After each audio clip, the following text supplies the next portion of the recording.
November 2nd, 1942. The Afrika Korps is dying in the Egyptian desert. Field Marshal Erwin Rommel, the legendary desert fox who had terrorized British forces for 2 years, stands with only 90 operational tanks facing 80 British machines.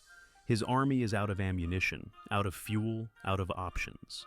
He makes the only rational decision left: retreat 50 miles west to Fuka, regroup, and live to fight another day. But 3,000 miles away in his headquarters, Adolf Hitler receives Rommel's message. And on the afternoon of November 3rd, Hitler sends back an order that will seal the fate of North Africa. An order so catastrophic, so divorced from reality, that it will turn a manageable defeat into total disaster. Hold the Alamein position, not 1 yard of retreat. Victory or death. Rommel reads the message and realizes he's been handed a death sentence. The 36 hours he wastes obeying this suicidal command will cost him everything. His chance to escape, gone. His veteran troops, abandoned to capture. The entire North African campaign, finished. One order, one man's stubborn refusal to face reality. And the end of the Third Reich's dreams in Africa. If you're enjoying this story from one of history's most decisive moments, hit that like button and subscribe for more deep dives into the battles that changed the world. To understand how catastrophic Hitler's order truly was, you need to understand just how desperate Rommel's situation had become by early November 1942. This wasn't just another setback. This was the endgame. The Afrika Korps had been fighting non-stop for nearly 2 weeks. On the night of October 23rd, Montgomery had unleashed Operation Lightfoot with over 800 guns firing simultaneously across a 5-mile front. The bombardment was unlike anything Rommel's forces had ever experienced in the desert. Montgomery commanded 230,000 men. Rommel had 80,000. Montgomery had 1,230 tanks. Rommel had 210 German tanks he could rely on, plus 2 of the obsolete Italian tanks that everyone knew wouldn't last 5 minutes against British Shermans. In the air, the British enjoyed absolute dominance with 100 aircraft against a mere 350 German and Italian planes. But numbers alone don't tell the full story. What really doomed Rommel was fuel. Oil tankers heading for North Africa were being systematically destroyed. On October 26th, Allied intelligence intercepted German messages revealing the departure of 2 tankers, the Proserpina carrying 4,000 tons of fuel, and the Tergestea with another 1,000 tons. Both ships were sunk before they could reach Libya. 2 days later, the tanker Louisiano, carrying 2,000 tons of precious fuel, went to the bottom of the Mediterranean, torpedoed by a Wellington bomber off the coast of Greece. Rommel told his commanders the brutal truth. It would be impossible to disengage from the enemy because there was no gasoline for such a maneuver. They had one choice: fight to the end at Alamein. Then came November 1st. 2 more tankers, the Tripolino and Ostia, were torpedoed and sunk northwest of Tobruk. Whatever faint hope remained of refueling the panzers died with those ships. Rommel was forced to rely on fuel flown in from Crete, a trickle compared to what his mechanized army desperately needed.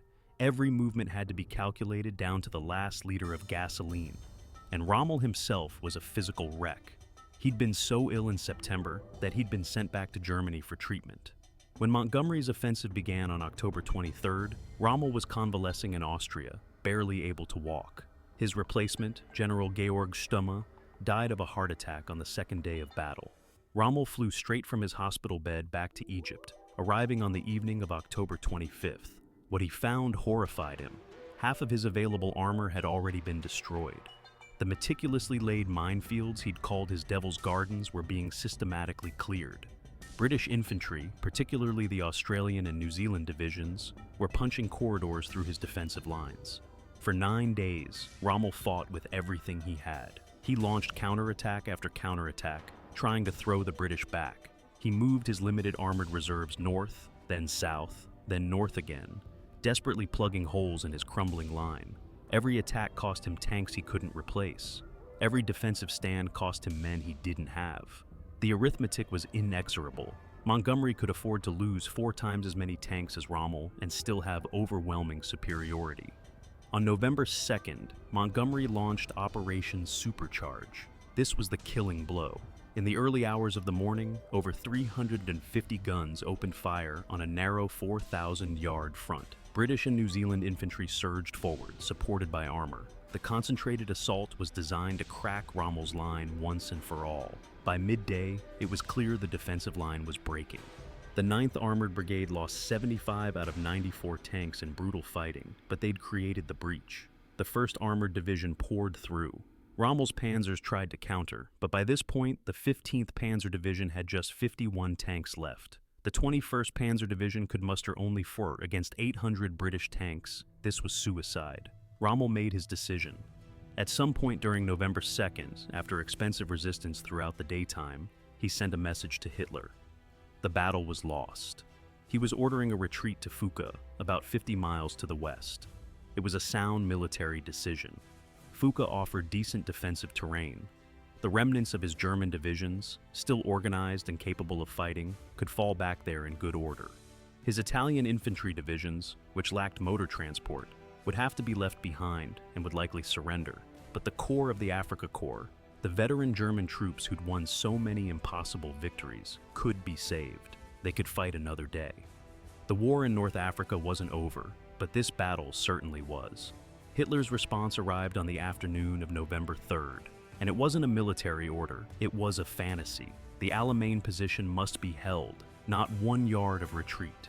Every German and Italian soldier was to hold their position, to fight where they stood, to achieve victory or die in the attempt. Supplies were supposedly on the way, reinforcements would arrive. The situation could still be salvaged. It was delusional. There were no supplies, there were no reinforcements. The situation was beyond salvaging, but the order came from Hitler himself, and it carried all the weight of the Führer's authority. Rommel faced an impossible choice: disobey the order and retreat anyway, risking Hitler's wrath and possible court-martial, or obey the order, halt the retreat he'd already begun, and watch his army be destroyed piece by piece. Rommel chose to obey. For 36 hours, he tried to hold the line. His troops dug in. His remaining tanks formed defensive positions. Orders went out to the Italian infantry to stand fast. The German 21st Panzer Division and the 90th Light Division were told to retreat to a new position just 10 miles east of Eldaba on the coast, while the infantry was ordered to stand and fight. But Montgomery wasn't going to give him 36 hours. The British armor was already moving. By the afternoon of November 3rd, Axis positions were being overrun. On November 4th, the breakthrough became a rout. The 5th Indian Brigade, supported by 350 guns, attacked and cracked a hole in the German line. The 7th Argyll and Sutherland Highlanders followed up and captured Tel el Akakir. The 1st Armored Division poured through the gap and began the pursuit. They ran into the German rearguard under General Wilhelm von Thoma, who was commanding the last organized resistance. By noon, von Thoma's force had been defeated, and von Thoma himself was captured.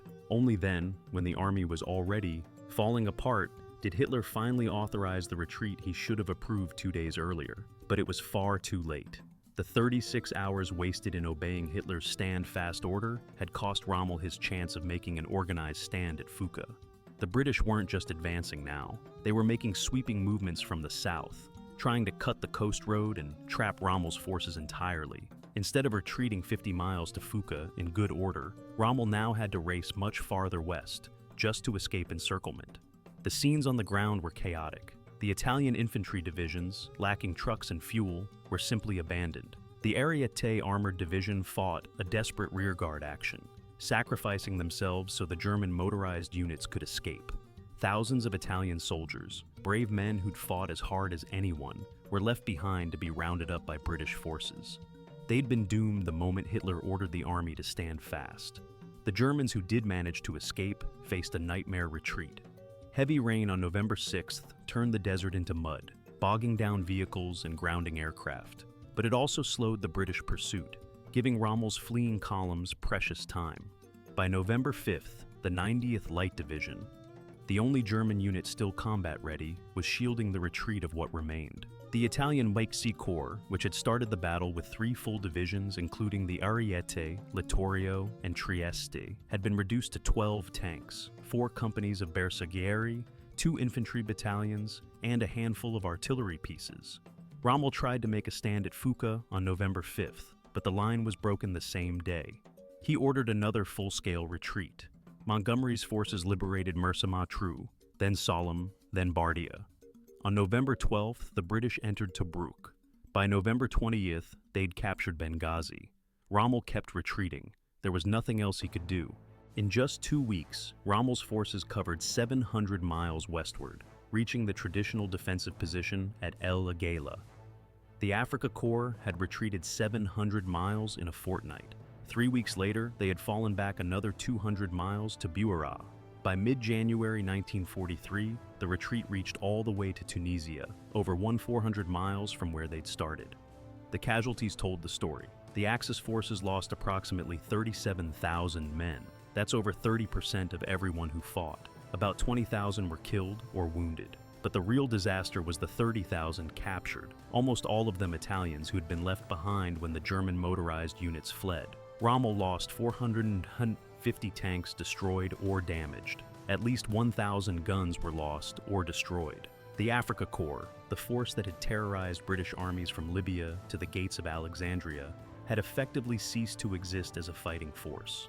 The British 8th Army suffered 13,560 casualties, including 2,450 killed, 8,950 wounded, and 2,060 missing.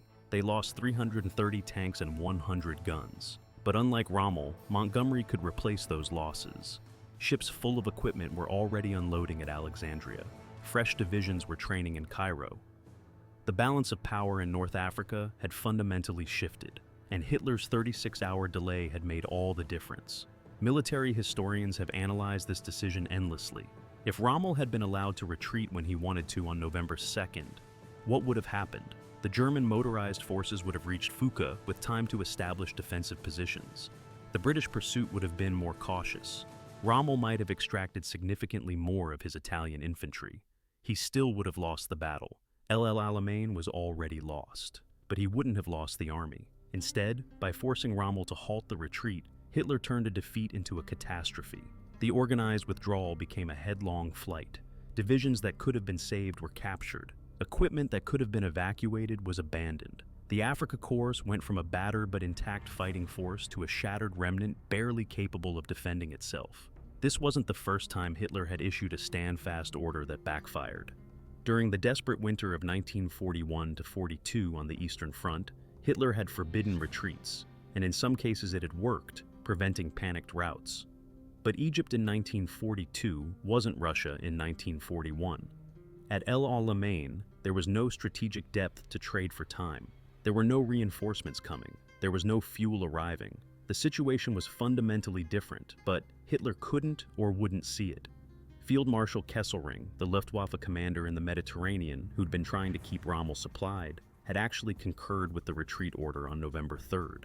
Even he could see it was the only option. But Hitler overruled them all, from his headquarters thousands of miles away, making tactical decisions with no understanding of the role. Ground situation, no appreciation for the fuel crisis, no comprehension of what his armies actually faced. On November 8th, just 4 days after the breakthrough at El Alamein, Operation Torch began. American and British forces landed in Morocco and Algeria, opening a second front in North Africa. Rommel's army, which was supposed to have been defending Tunisia against exactly this possibility, was instead 1,000 miles away, fleeing across Libya in complete disorder. The strategic situation in North Africa went from difficult to hopeless in a matter of days. The Africa Corps was now trapped between Montgomery's 8th Army, advancing from the east, and the new Anglo-American forces advancing from the west. Rommel saw it clearly. He pleaded with Hitler to evacuate the Africa Corps entirely, to pull them out of Africa and use them to defend Europe. Hitler refused. The army would stay in Tunisia. They would hold the line. They would achieve final victory. By May 1943, when the last Axis forces in North Africa finally surrendered, 250,000 German and Italian troops went into captivity. An entire army trapped and destroyed because Hitler couldn't admit defeat. The Second Battle of El Alamein marked the first major, irreversible Allied victory in the European theater. Churchill famously said it wasn't the end, wasn't even the beginning of the end, but perhaps the end of the beginning. He later wrote that before Alamein, the Allies never had a victory. After Alamein, they never had a defeat. That's romantic hyperbole, but there's truth in it. El Alamein proved the Allies could win. It proved Montgomery could outfight Rommel. It proved that German forces weren't invincible. And Hitler's November 3rd order had made the victory far more complete than it needed to be. Instead of Rommel escaping with most of his German forces to fight another day, he'd lost the cream of his army. Veteran tank crews with years of combat experience. Elite infantry who'd fought from France to Egypt. All captured or killed because Hitler demanded they stand fast when retreat was the only rational option. Rommel himself never fully recovered from El Alamein. He managed to conduct a fighting withdrawal across North Africa that's considered a masterpiece of defensive operations, but he was working with a broken instrument. After Tunisia fell, he was reassigned to France to prepare the Atlantic Wall against the coming Allied invasion. When D-Day came, he again pleaded for permission to maneuver his forces flexibly, to respond to the Allied landings with counterattacks. Again, Hitler micromanaged from Berlin, withholding panzer divisions that Rommel desperately needed. The pattern repeated itself. And in the end, Rommel's involvement in the July 20th plot against Hitler, whether he fully supported the assassination or merely knew about it, led to his forced suicide in October 1944. The Desert Fox, who'd won incredible victories in France and Africa, died by his own hand because he had finally realized the war was lost, and Hitler would never admit it. But it was at El Alamein, on November 3, 1942, that the pattern became undeniable. Hitler's insistence on holding every position, on never retreating, on fighting to the last man regardless of the strategic situation, wasn't bold leadership. It was military malpractice. Rommel had given Hitler a way out, a chance to save the Afrika Korps to fight another day, a chance to conduct an orderly retreat and establish new defensive lines. Hitler threw it away, and with it, any hope of maintaining the Axis position in North Africa. One order, 36 hours, and the beginning of the end for the Third Reich in Africa.